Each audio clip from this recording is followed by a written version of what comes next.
तो हेलो दोस्तों, आपको बेस्ट क्लास में बहुत बहुत स्वागत है। आज अपन साइंस एंड टेक की 365 कंप्लीट करेंगे और ये मोस्ट इम्पोर्टेंट क्लास है। इसको 90% इससे क्वेश्चन आते हैं।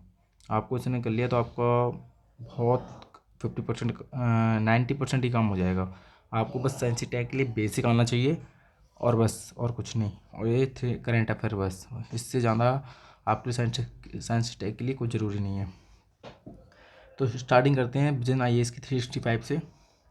ये तो अप्रैल 2024 से लेके अक्टूबर 2024 तक का करंट अफेयर है। ठीक है, इसमें अपन पढ़ेंगे जैव प्रौद्योगिकी। ठीक है, आप स्टार्टिंग करते हैं जैव प्रौद्योगिकी। बायोटेक्नोलॉजी, इसमें क्या होता है, जीन और जीन संबंधित अवधारणाएं पढ़ना है। जीन्स और रिलेटेड कॉन्सेप्ट ये सारे कंप्लीट करेंगे। तो स्टार्टिंग करते हैं जीन और संबंधित अवधारणाएं। जीन क्या होते हैं? तो जीन होते हैं डीऑक्सी राइबोन्यूक्लिक एसिड, जिसे DNA के खंड होते हैं।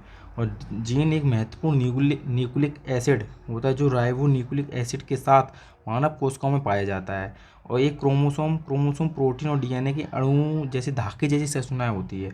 और जीनोम क्या होता है? जीनोम किसी कोशिका में पाया जाने वाला एक संपूर्ण सेट होता है।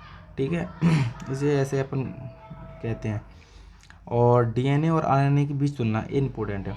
तो संरचना में ये double stand, DNA double stand होता है, RNA सिंगल स्टैंड होता है स्ट्रैंड। और नाइट्रोजन बेस में क्या होता है? DNA में एडीन, थाइमीन, साइटोसिन और गुआनिन। ठीक है, ये 4 चीज़ें होती हैं। और RNA में होता है सिर्फ थाइमीन और यूरिसिल। ठीक है, कार्य क्या है इसमें? कार्य वंशानुक्रम के लिए आनुवांशिक जानकारी का भंडारण होता है DNA में। ठीक है, और RNA में क्या होता है? जीनोम एक्सप्रेशन को विनियमित करना और प्रोटीन संश्लेषण में महत्वपूर्ण भूमिका निभाना, ये इनका प्रमुख कार्य है।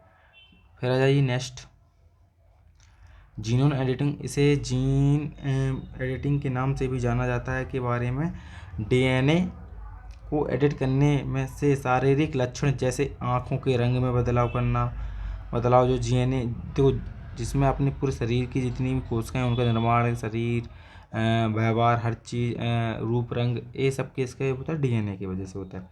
ये अन्य मानव बीमारियों का खतरा कम किया जा सकता है। जीनोम एडिटिंग से क्या होता है उसके बारे में बता रहे हैं कि शारीरिक लक्षणों जैसे आँख के रंगों में बदलाव, अन्य बीमारियों का खतरा भी कम हो सकता है। इसके तहत बदलाव करने के लिए साइट डायरेक्टेड न्यूक्लिक SDN जैसे बोलते का उपयोग किया जाता है। इन बदलावों में कुछ संख्या में न्यूक्लियोटाइड्स को जोड़ना और उसमें से कुछ को हटाना या प्रतिस्थापित करना आदि शामिल होता है। SDN क्या तात्पर्य है कि जीनोम एडिटिंग को प्रभावित करने वाले DNA तंतुओं को द्विखंडित करने की पद्धति से है। ठीक है, द्विखंडित करने की पद्धति से है। जीनोम एडिटिंग की प्रमुख प्रौद्योगिकियाँ कौन कौन सी हैं? कैस्पर 9। ठीक है, कैस्पर 9 जिसे क्लस्टर रेगुलरी इंटरस्पेस शॉर्ट पैलिड्रोमिक रिपीट्स इसका फुल फॉर्म है। ठीक है, और दूसरी तकनीक क्या है? Zinc finger nucleus. ठीक है, और तीसरी क्या है? Transcription active vector like effector nucleus आदि।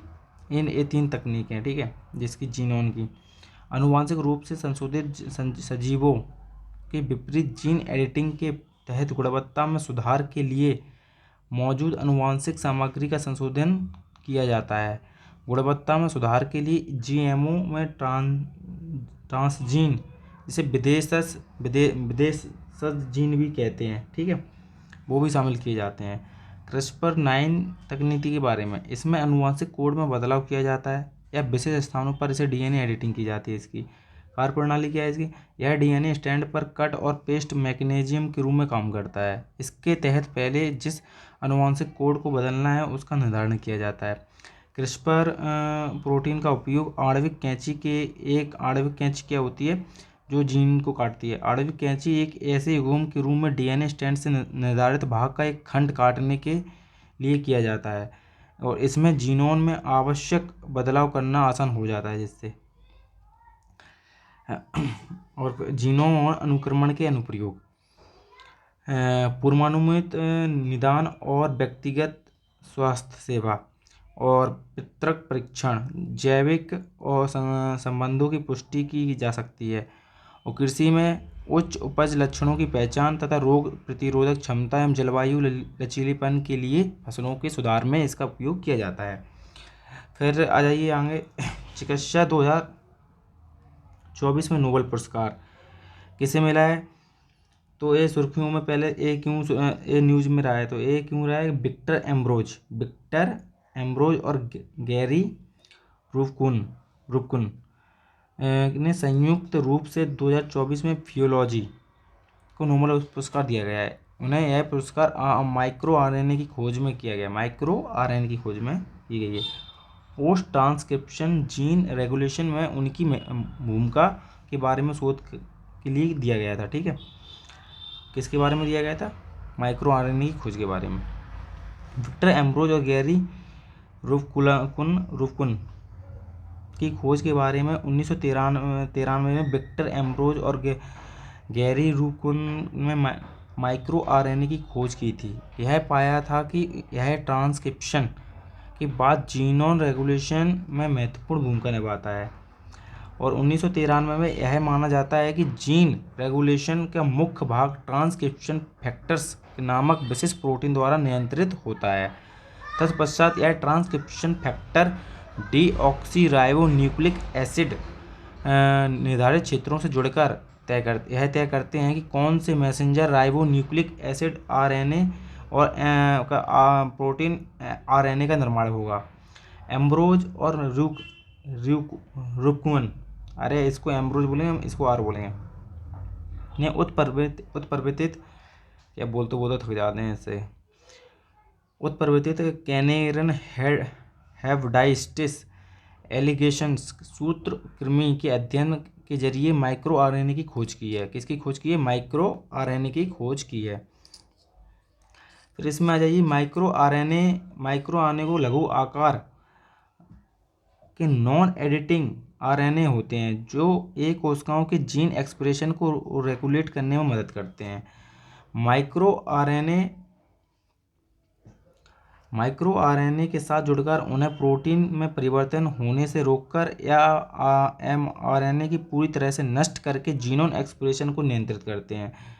नाभिक में प्रोटीन आरएनए ट्रांसक्रिप्शन और स्प्लिंग को नियंत्रित करते हैं, जबकि माइक्रो आरएनए साइटोप्लाज्म और आरएनए के ट्रांसलेशन और निम्नीकरण को नियंत्रित करते हैं। ठीक है, ये नियंत्रित करने के काम में आते हैं, मेन मकसद यही है। जीन रेगुलेशन के बारे में, यह एक वह प्रक्रिया जिसके माध्यम से यह सुनिश्चित किया जाता है कि कौन से जीन किस समय किस स्थान पर और किस मात्रा में प्रकट होंगे, तथा जीन एक्सप्रेशन मानव के ऊतक को विभिन्न प्रकार की कोशिकाओं से बने होते हैं। और मानव शरीर की हर एक कोशिकाओं में गुणसूत्र होते हैं और गुणसूत्र की कोशिका के कामकाज के लिए जरूरी आनुवंशिक जानकारी के तहत वहन करते हैं। गुणसूत्रों में समान जीन सेट होते हैं, अतः जीन रेगुलेशन के कारण अलग अलग कोशिकाओं में मांसपेशियों एवं तंत्र आदि में प्रोटीन एवं विशिष्ट सेट के प्रकट या एक्सप्रेस करती हैं। एक कोशिका विशेष कार्य करने में सक्षम बनाती हैं। खोज या महत्व इसका, एक कोश की विकास को समझना। उदाहरण के लिए ये जीन अभिव्यक्ति को पोस्ट ट्रांसक्रिप्शन स्तर पर नियंत्रित करके स्टेम सेल्फ या स्वनवीनीकरण और विभेदन को प्रभावित करते हैं। स्वनवीनीकरण से तात्पर्य होता है कि जैसे आपका कोई कान टूट गया है, कुछ टूट गया है, तो उसका दोबारा कहीं खाल पर या त्वचा होती है जिसका दोबारा जो शरीर में बन सकता है, या कान खराब हो गया तो कान को काट के दूसरा कान लगाने के लिए उसे स्वनवीनीकरण हो सकता है। इससे प्रतिरक्षी प्रतिक्रियाएं, जन्मजात और अनुकूली प्रतिरक्षी प्रतिक्रियाओं के बीच संतुलन। जो जन्मजात होती हैं या अपने पैतृक जो अपनी जन्मजात किसी से पापा से आई हुई बीमारी होती है, किसी और बीमारी का, उसका भी इलाज किया जा सकता है। ऑर्गेनाइजेशन, स्वास्थ्य कोशिकाओं में कैंसर कोशिकाओं में परिवर्तित होने से बचाने के लिए। रोग निदान, उदाहरण के लिए कैंसर जैसे। ठीक है, संबंधित अवधारणाएं। रिवर्स ट्रांसक्रिप्टेज, शोधकर्ताओं ने पाया है कि वायरस को संक्रमित होने पर बैक्टीरिया, क्लेम्सियला और निमोनिया रिवर्स ट्रांसक्रिप्शन के लिए एक राइबोन्यूक्लिक एसिड आरएनए का उपयोग करते हैं। और रिवर्स ट्रांसक्रिप्टेज के बारे में तो दरअसल आरएनए पर निर्भर D ribonucleic acid DNA polymerase होते हैं। ये एंजाइम आनुवंशिक जानकारी के प्रवाह में एक अनोखी भूमिका निभाते हैं। ये एंजाइम रिवर्स ट्रांसक्रिप्टेज नामक अभिक्रिया को सक्षम बनाते हैं और आरएनए स्ट्रैंड और डीएनए स्ट्रैंड का निर्माण और तथा रिवर्स ट्रांसक्रिप्टेज कहलाता है। ठीक है, आरएनए स्ट्रैंड से डीएनए का निर्माण रिवर्स ट्रांसक्रिप्टेज कहलाता है। आनुवांशिक रूप से संशोधित जीएम फसलों, इसके बारे में आप पहले भी दिया था, अभी भी तो रिपीटेड जीएम फसलें, सॉरी कैमरा हिल गया है, अब ठीक है। तो हाल में ही सुप्रीम कोर्ट ने 2022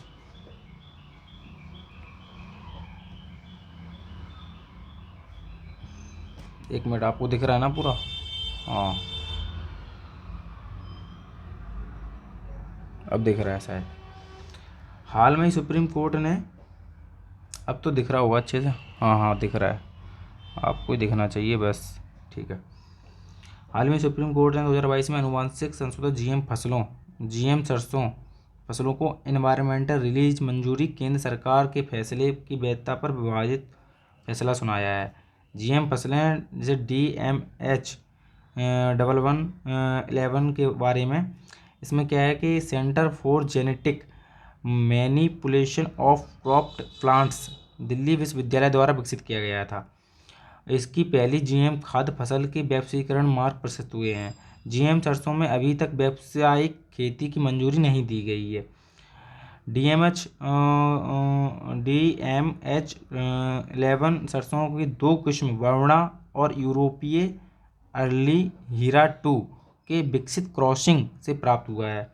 यह संक्रमण क्रॉस मृदा जीवाणुओं बैसिलस एमाइलोलिकेफेसियंस के से बर्नेज और वास्टर जीन को मिलाने के बाद किया गया है। इनको मिलाने से इसका निर्माण हुआ है। ठीक है, भारत में अन्य आनुवांशिक रूप से संशोधित जीएम फसलें, बीटी कॉटन, यह पहली खाद्य फसल और व्यावसायिक खेती में 2002 के स्वीकृत एकमात्र जीएम फसल है। इसमें पिंक वॉल्व वर्म, PW बोलते हैं जैसे बार्म वल्व के व्यापक संक्रमण से बचाने के लिए अपनाया गया है। बीटी वैगन 2009 में बीटी वैगन के व्यावसायिक खेती के लिए GEAC द्वारा मंजूरी दे दी गई है, लेकिन व्यापक विरोध के बाद इसको समिति ने इस पर रोक लगा दी है। किसने लगाई? TC ने द्वारा रोक लगा दी गई है। कृषि में जीएम विधियों को अपनाने के लाभ, इससे क्या बेनिफिट है? तो इसके बेनिफिट अपन को उपज सुरक्षा में वृद्धि, यानी कीटों और रोगों के प्रतिरोधक क्षमता के लिए। इसमें पैराग्राफ इसी के बनाएंगे UPSC। और फिर दूसरा क्या है? खाद्य पदार्थों की लागत में कमी, जिससे पैसा बचेगा। पोषण संबंधी गुणवत्ता में वृद्धि, जैसे पोषण लोगों में पर्याप्त, जैसे गोल्डन राइस होता है D, ठीक है, उसमें से पोषण मिलता है। सूखे की प्रति सहनशीलता, पानी की कम, मतलब पानी की बचत होगी। ठीक है, ऐसा पौधा का निर्माण होता है, इससे फायदा जीएम फसलों का, कम पानी लगता है। भारत में जीएम फसलों से संबंधित विनियामक फ्रेमवर्क, खाद्य सुरक्षा और मानव अधिनियम 2006 में FSSAI की मंजूरी द्वारा बिना जीएम खाद्य के आयात, विनिर्माण और उपयोग पर बिक्री पर प्रतिबंध है। ठीक है, किस पर? खाद्य सुरक्षा मानक अधिनियम 2006 यह FSSAI की मंजूरी के बिना जीएम खाद्य आयात, विनिर्माण, उपयोग तथा बिक्री पर प्रतिबंध लगाता है। क्योंकि आनुवांशिक हेरफेर पर समीक्षा समिति जैव प्रौद्योगिकी विभाग DVT के तहत यह समिति जीएम संजीवों के संबंधित अनुसंधान एवं विकास परियोजनाओं के विभिन्न पहलुओं की निगरानी करती है। राज्य जैव प्रौद्योगिकी समन्वय समिति SBCC के आनुवांशिक रूप से संबंधित संजीवों GMO से निपटने वाले विभिन्न संस्थानों में सुरक्षा और नियंत्रण संबंधी उपायों की समीक्षा करती है। और इसके बाद जिला स्तरीय समिति SBCC जेनेटिक इंजीनियर मूल्यांकन समिति, जिसे GEAC कहते हैं, कि विनियामक दिशा निर्देशों का अनुपालन या गैर अनुपालन संबंधित में निरीक्षण, जांच और रिपोर्ट करती है। अब जेनेटिक इंजीनियर मूल्यांकन समिति क्या है?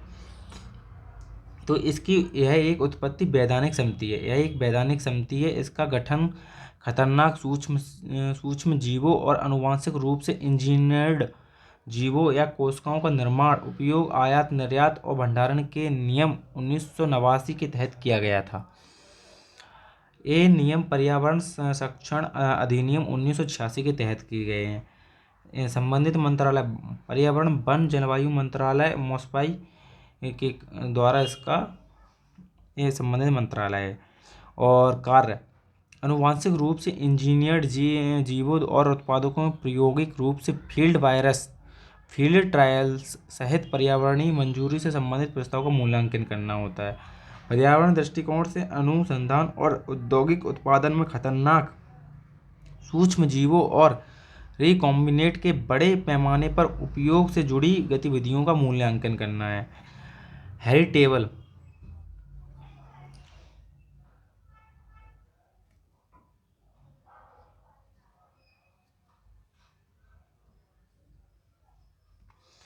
अब ये क्या है? Heritable human genome editing.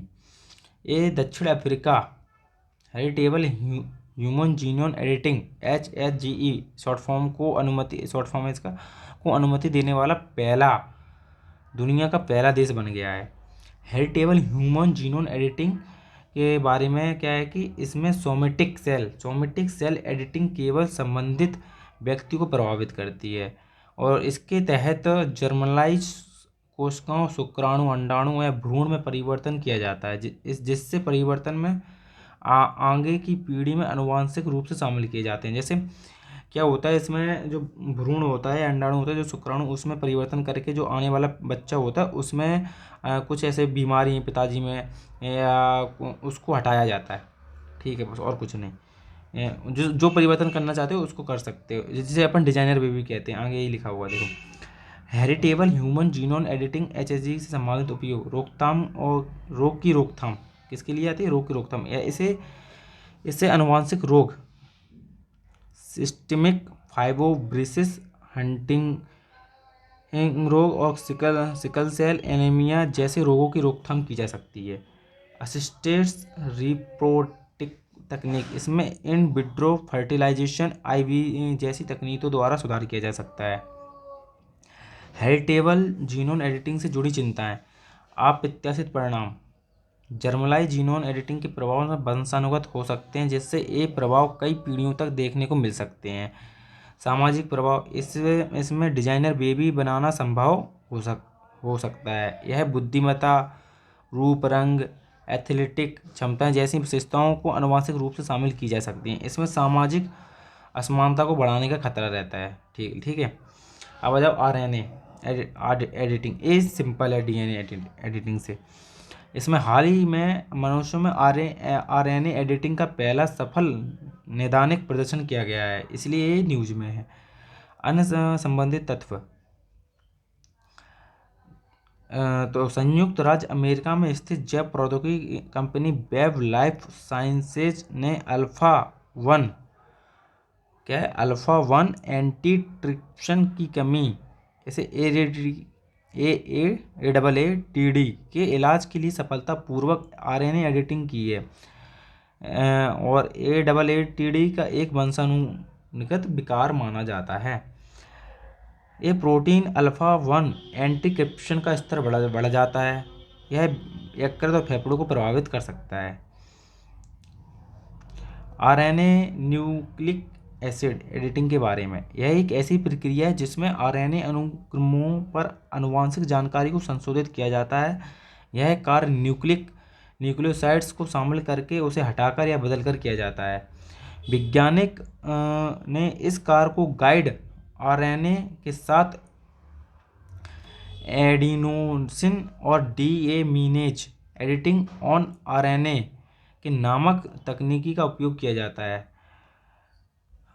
जैसे आरएनए, जीआरएनए छोटे आरएनए अणु होते हैं। ये संशोधित के लिए विशिष्ट क्षेत्रों में एमआरएनए के साथ क्षार युग्मक एडिटिंग की मशीनरी को निर्देशित करते हैं। आरएनए और डीएनए की एडिटिंग के बीच तुलना। परिवर्तन का स्वरूप। डीएनए एडिटिंग स्थायी परिवर्तन होता है। डीएनए एडिटिंग क्या होता है? स्थायी परिवर्तन होता है। जबकि आरएनए एडिटिंग अस्थायी परिवर्तन होता है। कहने का मतलब ये होता है कि जो स्पीड में परिवर्तन करोगे उसी में होगा, और डीएनए एडिटिंग करोगे किसी में तो वो वंशानुगत हो जाएगा, जो समय के साथ लुप्त हो सकता है आरएनए। इस प्रकार के आरएनए एडिटिंग में डीएनए एडिटिंग की तुलना में अधिक सुरक्षित होती है और तथा लचीली और अधिक सुरक्षित होती है। डीएनए एडिटिंग के परिणाम स्वरूप अपरिवर्तनीय त्रुटियां हो सकती हैं। एलर्जी और प्रतिरक्षा प्रतिक्रिया। आरएनए एडिटिंग की तुलना में डीएनए एडिटिंग अवांछनीय प्रतिक्रियाओं का जोखिम अधिक होता है। DNA editing tools cutting function के लिए जीवाणु से प्राप्त प्रोटीन का उपयोग करते हैं। वही आरएनए एडिटिंग एडीआर एंजाइम पर निर्भर करती है, जो पहले मानव शरीर में ही पाए जाते हैं। अब जब ब्रिज रिकॉम्बिनेज मैकेनिज्म, जैसे BRM कहते हैं शॉर्ट फॉर्म में, तो ये सुर्खियों में क्यों रहा है? क्योंकि वैज्ञानिकों ने ब्रिज रिकॉम्बिनेज मैकेनिज्म नामक प्राकृतिक रूप से मौजूद डीएनए एडिटिंग टूल की खोज की है। ये होता है ब्रिज, ठीक है। ब्रिज रिकॉम्बिनेज मैकेनिज्म जिसे गतिमान जेनेटिक तत्वों या जंपिंग जीन के आधार पर होता है। जंपिंग जीन मतलब उछलने वाला। और ब्रिज रिकॉम्बिनेज मैकेनिज्म के बारे में क्या है कि जंपिंग जीन के सिरों पर डीएनए के अतिरिक्त खंड होते हैं। एक अतिरिक्त खंड रिकॉम्बिनेज प्रक्रिया के दौरान एक साथ जुड़े हो सकते हैं और इसमें डीएनए की संरचना में बदलाव हो सकता है। यह परिवर्तन अतः डबल हेलिक्स वाले डीएनए को सिंगल स्ट्रैंड आरएनए के मॉलिक्यूल्स के में परिवर्तन कर देता है। ये ब्रिज आरएनए के मॉलिक्यूल्स स्वयं को डीएनए में अपने मूल स्थान डोनर या डीएनए के खंड के किसी भी नए स्थान पर टारगेट दोनों में से जुड़ सकते हैं, टारगेट कर सकते हैं, जुड़ सकते हैं। इसमें से डीएनए में अपेक्षाकृत बदलाव किए जा सकते हैं। जंपिंग डीएनए के बारे में। जंपिंग जीन अर्थात ट्रांसजेवल तत्व डीएनए अनुक्रम होते हैं और ये जीनों के भीतर एक स्थान से दूसरे स्थान पर जा सकते हैं या कूद सकते हैं। जंपिंग जीन को ट्रांसपोजेबल तत्व के नाम से भी जाना जाता है। जंपिंग जीन डीएनए के खंड होते हैं और इनमें से रिकॉम्बिनेज एंजाइम के साथ साथ जीन के सिरों पर डीएनए के अतिरिक्त खंड होते हैं, जिसके चलते ये जीन डीएनए से जुड़ जाते हैं और आरएनए अनुक्रम में कुछ बदलाव भी कर सकते हैं। ये स्वयं की प्रतिकृति बना सकते हैं। ये नए स्थानों पर प्रतिक्रिया समाविष्टि कर सकते हैं और इनकी गतिविधियां आनुवंशिक उत्परिवर्तन का कारण बन सकती हैं, जिसे जीनोम विकास में योगदान कर सकती हैं। One day one genome.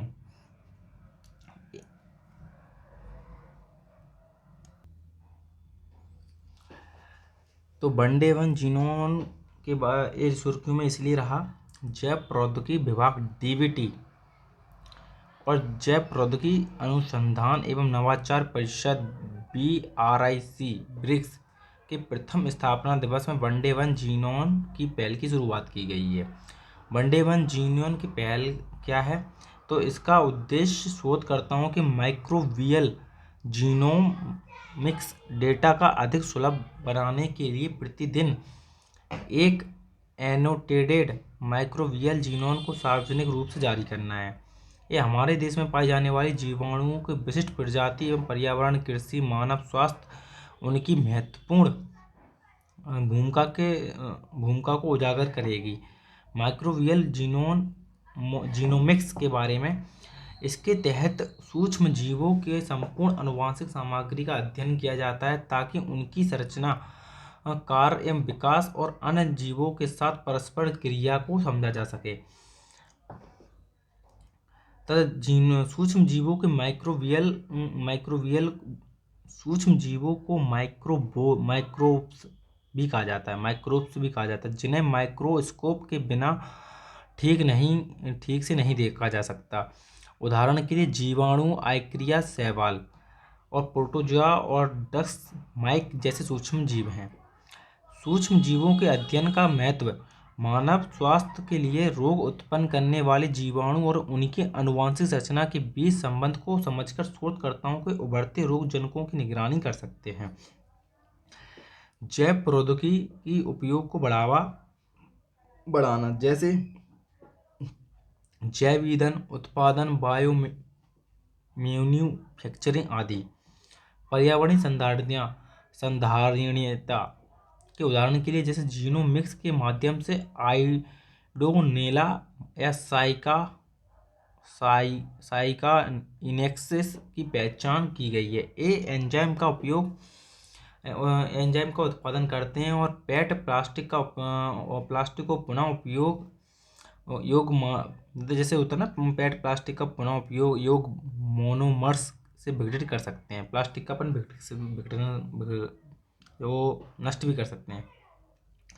मानव स्वास्थ्य एवं रोग से संबंधित प्रबंधन, जैसे माइक्रोबैक्टीरियम तथा ट्यूबरक्लोसिस के जीनोम अनुक्रमण से दवा प्रतिरोधी एस्ट्रेस का पता लगाने में मदद मिल सकती है। कृषि, यह पोषक चक्र या नाइट्रोजन स्तरीकरण मृदा उर्वरता को बनाए रखने में सहायता करता है। अब ये रिकॉम्बिनेज प्रोटीन क्या है, तो इसके बारे में क्यों रहा है। भारतीय विज्ञान अनुसंधान, एक मिनट दिख रहा है ना इस साइड में।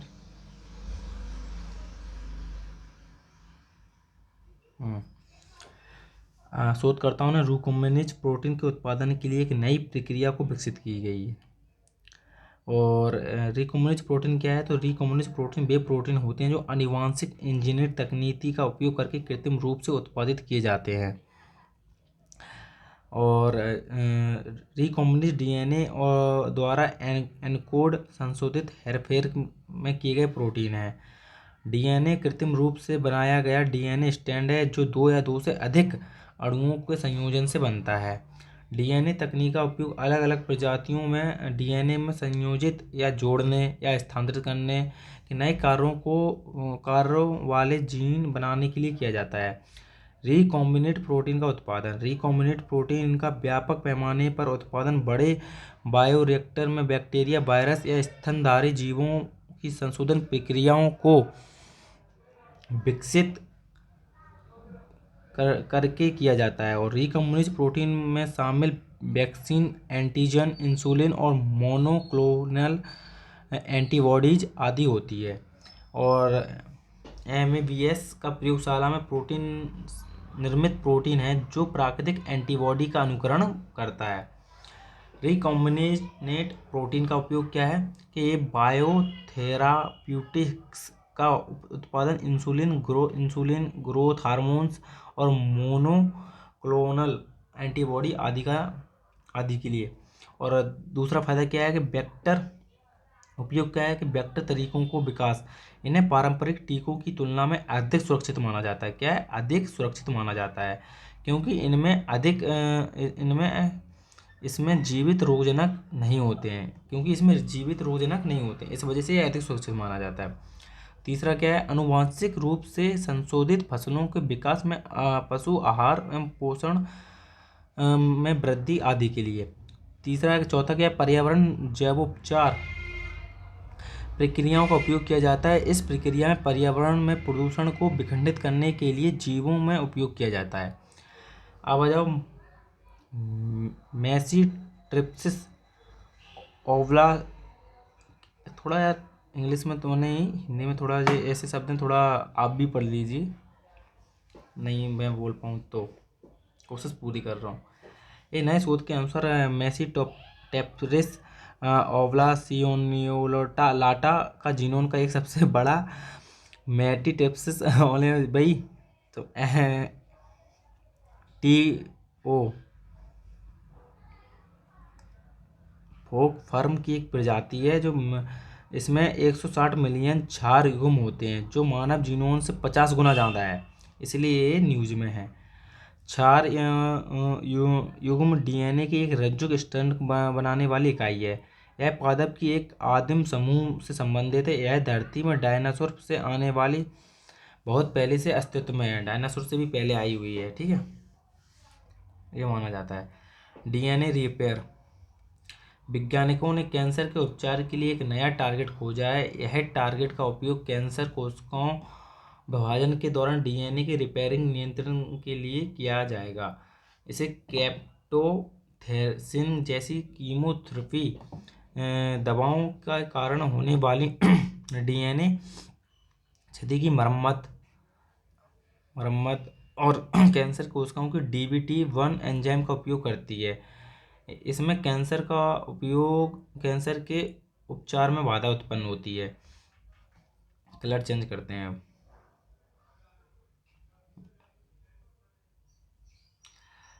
डीएनए के रिपेयर के बारे में पहले तो DBT क्या होता है। DBT1 मनुष्य में पाया जाने वाला एक महत्वपूर्ण एंजाइम है। यह एंजाइम क्षतिग्रस्त डीएनए को क्षार को हटाकर डीएनए की मरम्मत में महत्वपूर्ण भूमिका निभाता है। डीएनए के रिपेयर के बारे में, डीएनए रिपेयर कोशिकाओं को एक तंत्र है जो आनुवंशिक कोड को मौलिकता को बनाए रखता है।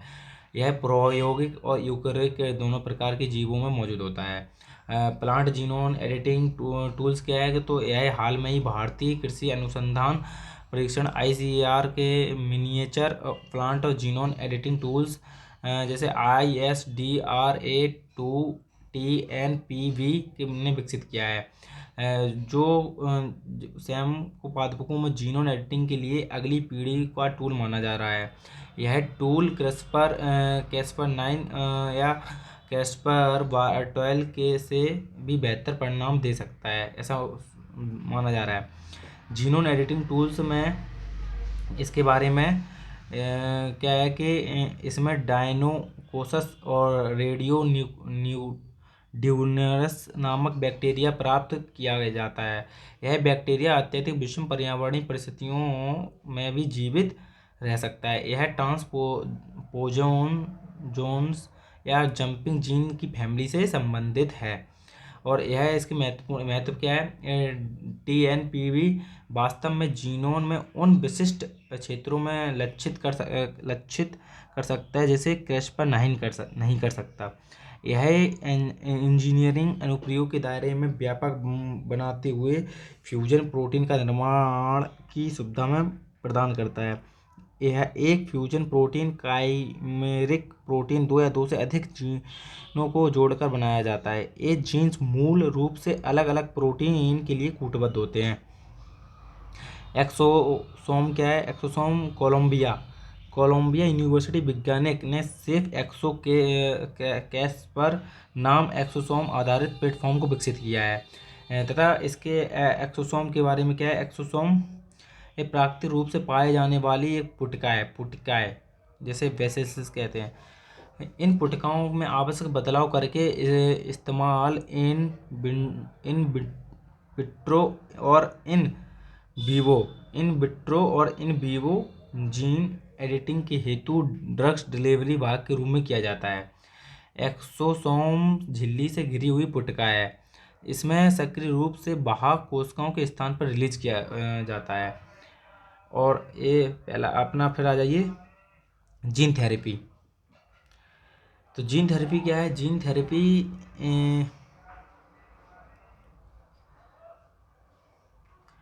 थेरेपी को परिभाषित करने, यह एक ऐसी तकनीक है जिसमें बीमारी विकार इलाज के बचाव हेतु इन्हें ठीक करने के लिए जीन या एक या कई इस्तेमाल किया जाता है।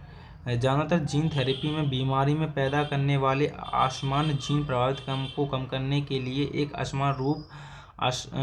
सामान्य जीन को एक शरीर में DNA में डाला जाता है। इसमें लक्षित कोशिकाओं को दोबारा स्वस्थ बनाया जा सकता है। इसमें प्लाज्मिड DNA आदि जैसे उत्पादकों विधियों का उपयोग किया जाता है। और प्लाज्मिड DNA आनुवंशिक रूप से डिजाइन किए गए एक सर्कुलर DNA के अणु होते हैं। और जीन थेरेपी के प्रकार जर्मलाइज जर्मलाइज जीन थेरेपी के तहत जर्मलाइज सेल या प्रवजन कोशिकाओं के अंडाणु एवं शुक्राणु में कार्यात्मक जीन इंजेक्ट करके इन्हें संशोधित किया जाता है।